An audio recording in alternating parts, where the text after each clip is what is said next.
It was 11 months ago that Donald Trump became the first former U.S. president who had ever been indicted.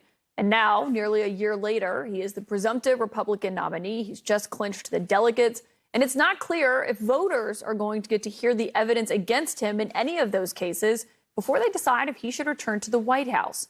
Few people can speak to this better than someone who is his communications director. Anthony Scaramucci is here with me. And Anthony, it's great to have you. I just wonder if you look at the big picture impact of the conversations we just had with Ellie Honig and with Trump's former attorney, if none of this happens before the trial, what that means. Well, I think you've got to take that as the status quo. I think any of those other things that could happen before the trial, particularly the documents case, where if you really read through that complaint, that's where the most damning evidence is. If none of that happens, it's a Trump versus Biden rematch. And I think people have to get focused on that. And they've got to run the replay of Donald Trump, what he said, what he did over the 4 years, what he's saying now. He wants to go after you, Caitlin. He's made it very clear that anybody that he disagreed with or he has an adversarial relationship with in the press, he wants to potentially threaten their FCC license. He said publicly he wants to persecute, using the Department of Justice, his political adversaries. And the list goes on and on. He's courting with dictators. He wants to be part of the axis of autocracy with people like Vladimir Putin. And just to remind people, Vladimir Putin is tied very closely to Iran now. So just think about what that means for the Middle East, because we know how transactional Donald Trump is. So I think we got to get off the cases.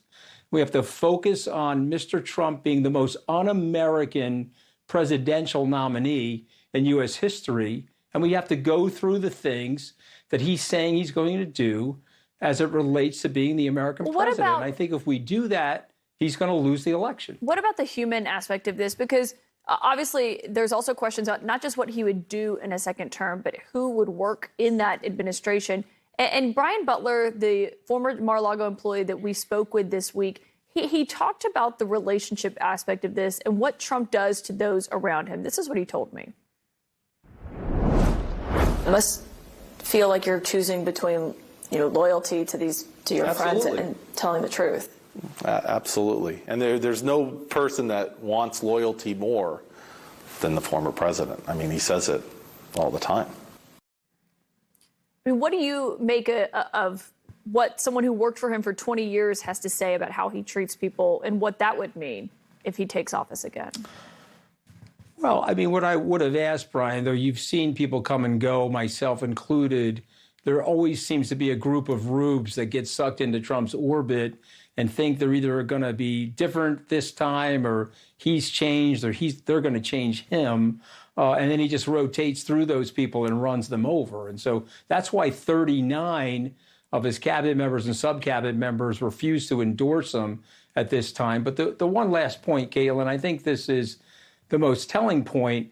I'm a little contrarian, and I believe that because he's such a name dropper, he will bring people in from the establishment. He'll want big names in the administration. And so you'll have much of the same thing that took place in 2017, 18, and 19. He's not going to go full loyalist because they're just not big enough names for somebody like Donald Trump.